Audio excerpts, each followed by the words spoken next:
And welcome back to Coaching with the Bible. This is episode 114, season 3, episode 5. Our portion of the week is the portion known as Chayei Sara. And our topic this week is on seeking help.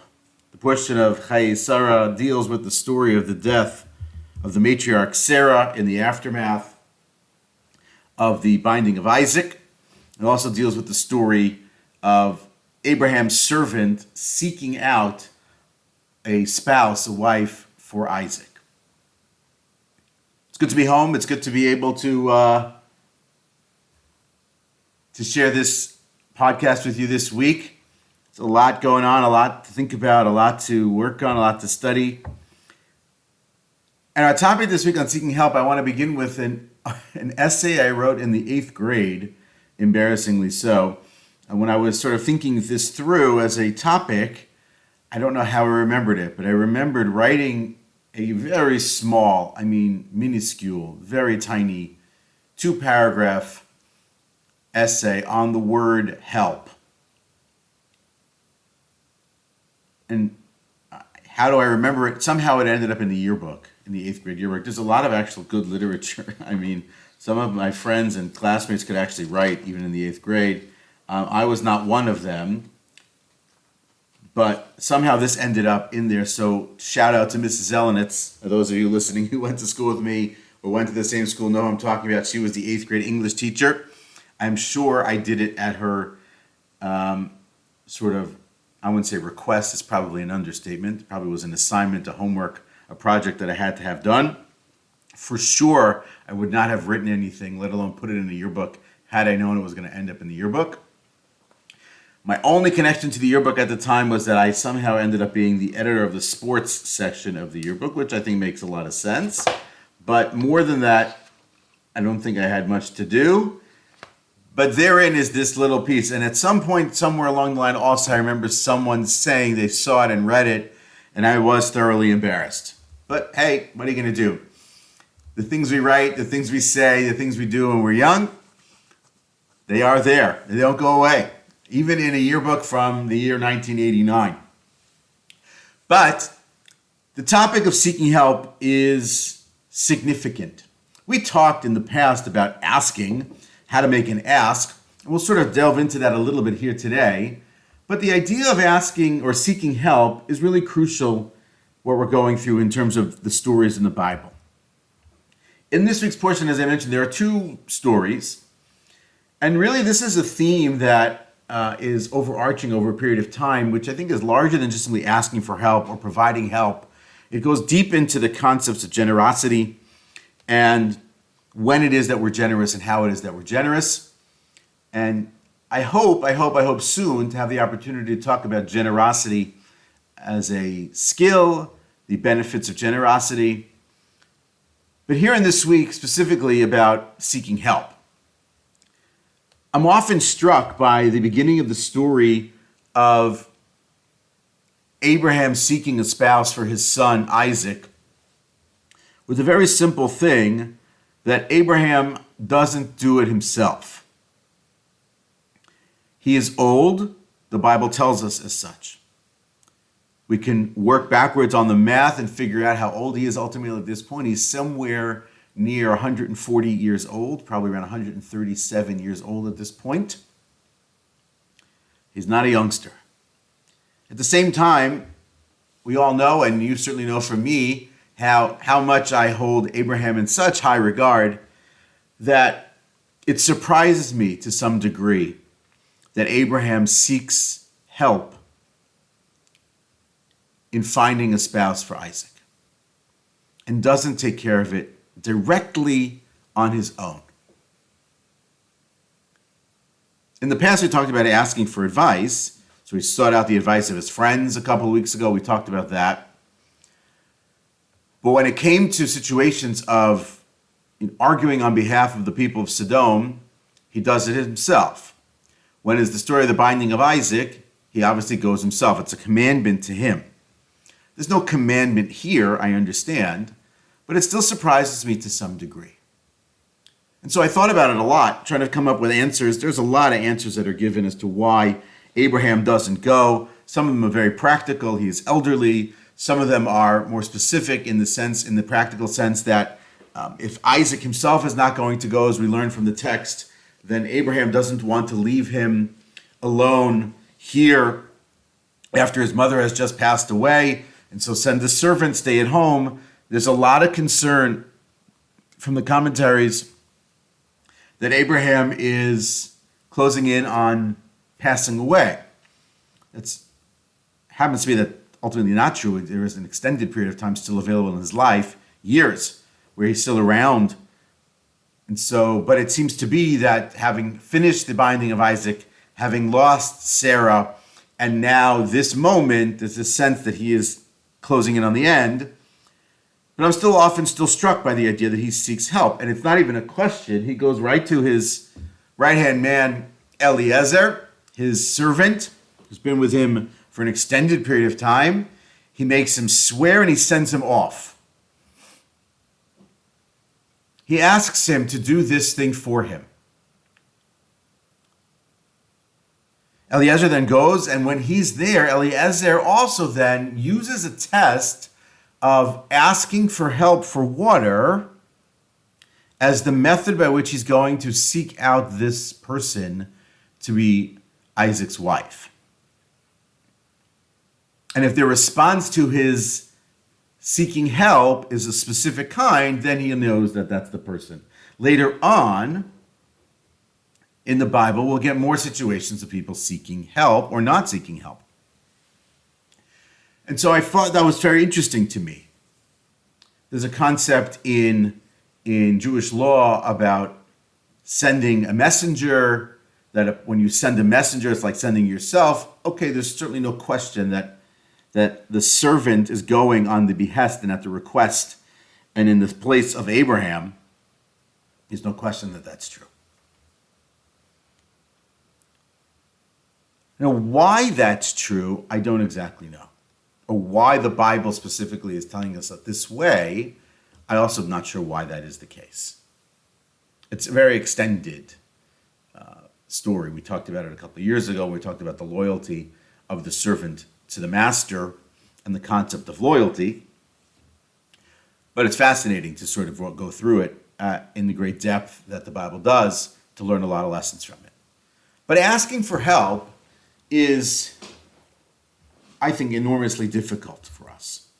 We're not good at it. Let's just say it that way.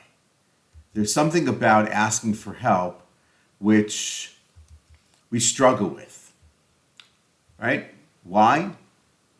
For the most part, it has to do with the sense that it shows weakness. That if we have to seek out the help of others, that means we are not able to stand on our own. We cannot accomplish this by ourselves. And that, for some reason, is weakness.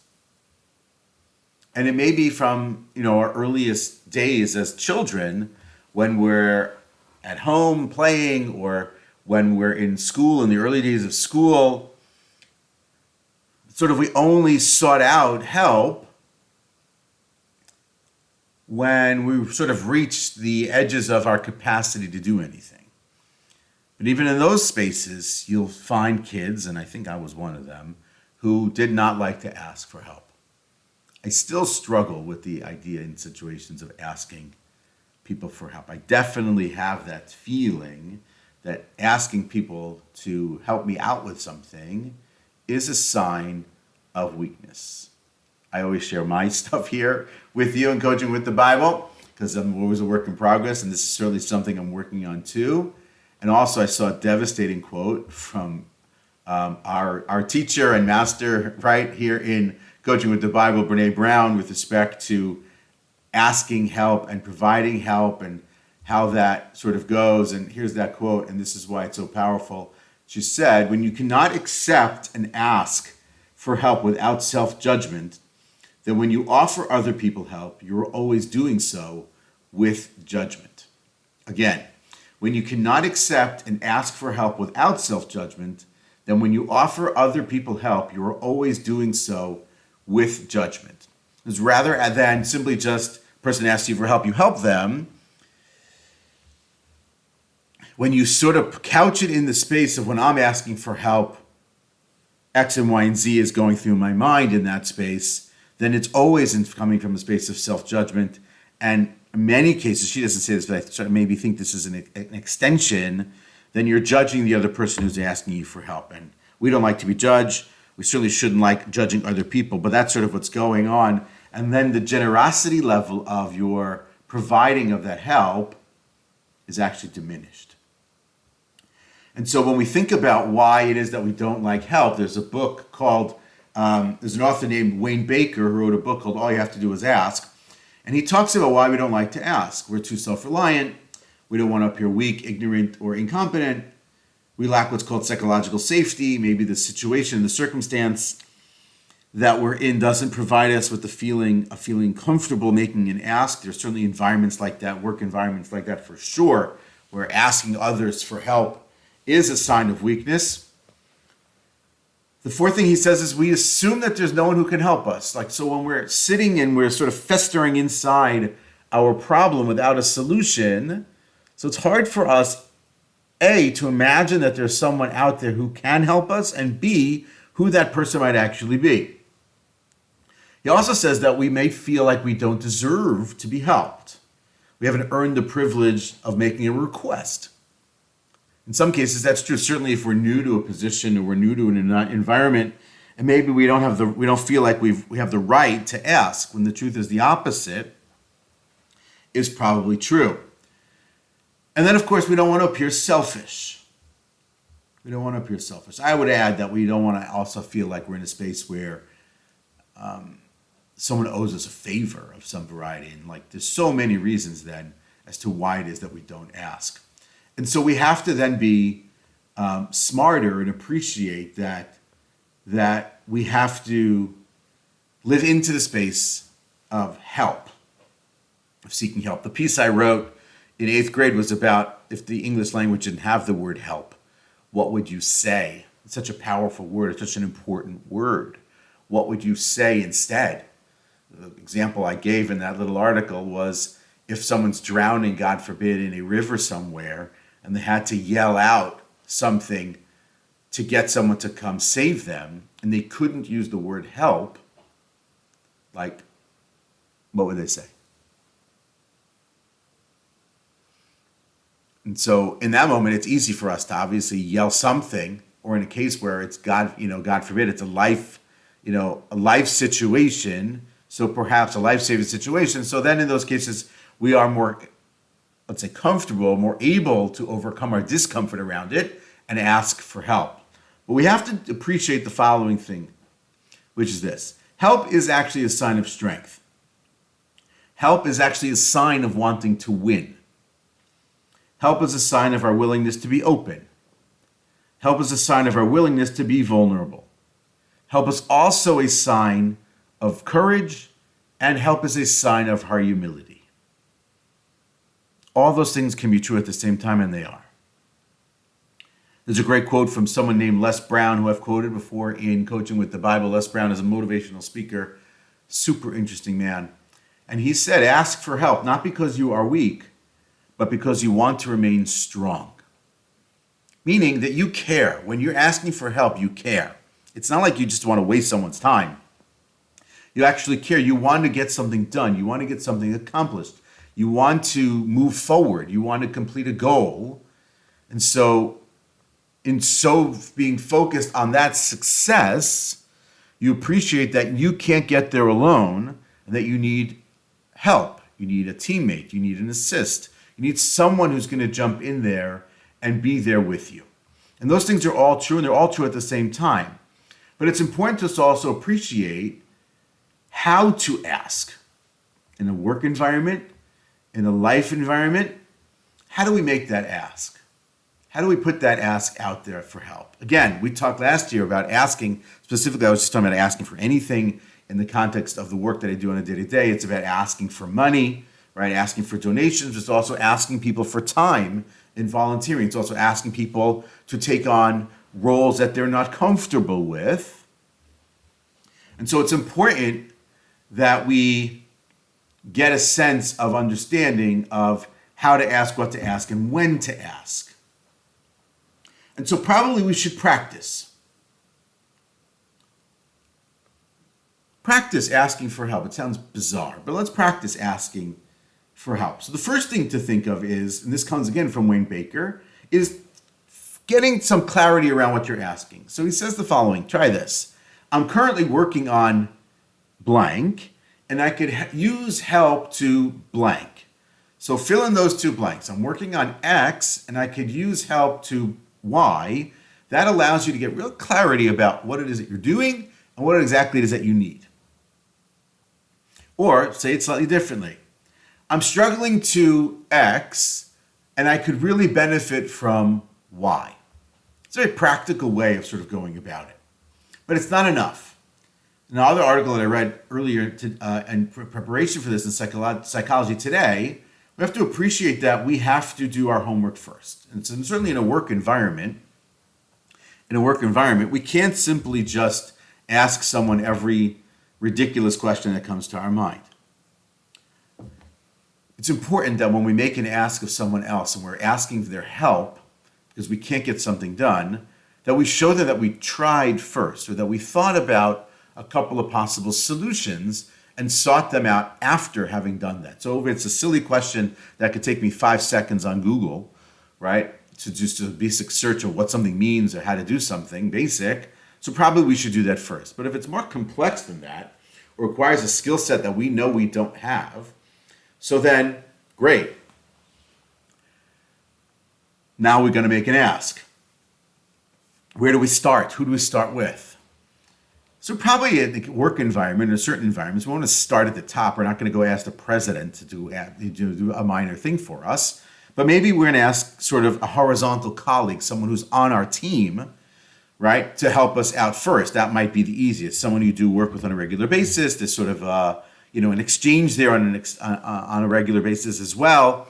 And so that's an easy sort of way to get that solved, especially if they can do that for you or you know that that is possible for them. So that's really first. Then you maybe want to go slightly up the chain or down the chain to make sure that you're getting the right person in that space to ask. And then when we're trying to ask, it's really important that we appreciate the right communication channel. How do we make that ask of someone such that they're willing to do this? So I saw a talk by a psychologist named Heidi Grant who said very directly and emphatically, do not ask for help over email or text. I know we do it because the discomfort of asking someone directly face-to-face or on the phone is enormous. I know that because I know that from fundraising. That's certainly true. But the research seems to show that an in-person request for help is 30 times more likely to get a yes. 30 times more likely to get a yes. And also appreciate the following, which is also shown the opposite, is saying no in email and text is equally as uncomfortable. I'm a little less uncomfortable with that. Like, I'm good at saying no to a lot of things, admittedly. But I think it's really true that when someone makes an ask and there's that discomfort sort of rolling through you and it's sort of now burning in your innards when that person asks you to do something and you have to say no, you need to say no. Saying no is super uncomfortable. But also appreciate that when it is that you're trying to ask, she adds, stop apologizing. Don't add disclaimers. Don't make it even more uncomfortable in the ask. Just ask. Explain what the ask for help is. Explain maybe why it is that you need help. Explain what you may have done already to try to find a solution. And then be specific about what is the ask and why. Abraham is incredibly specific in the Bible about what he's looking for, what he's not looking for from his servant here. He doesn't apologize. He doesn't have any sort of, bribery in that situation. It's a direct, in-person, very intimate kind of ask that he's making. And the last thing that Dr. Grant adds is that follow-up is really important. In her research, she stated that what's most rewarding for people who have provided help is knowing that they helped, that what they did had a landing, that it had impact, and not just the actual help itself. So it's important to appreciate that that's in fact true. Obviously, when the servant comes back with a spouse for Isaac who is in fact equal to the task of being his wife, equal to the task of being the next matriarch in the family, very much, not ironically, like Abraham in her ability to provide a high level of generosity and goodness to others. That's the sort of the completion of the loop for Abraham, that in fact what it was that he was trying to do actually was accomplished. And so what we then get here with respect to asking for help is that we know that it's uncomfortable. We know that it's actually something that we have to do. It's something that we can practice and work on and get better at. It's something that we can learn a method to how we can do that. On the flip, for just a moment, it's also important to appreciate that being a person who is in fact willing to help is important that we make that clear. And so as much as that we have to make it clear that we need help and we have to ask for help, we also have to be on the other side of that clear that we are willing to help and that we are able to help and ready to help when that opportunity is presented, except that we don't always know when that opportunity is presented to us. And so to end as always with a great quote, here's a great Chinese proverb that I saw. If you want happiness for an hour, take a nap. If you want happiness for a day, go fishing. If you want happiness for a year, inherit a fortune. If you want happiness for a lifetime, help somebody. That is Coaching with the Bible for this week. See you next week. Have a good one.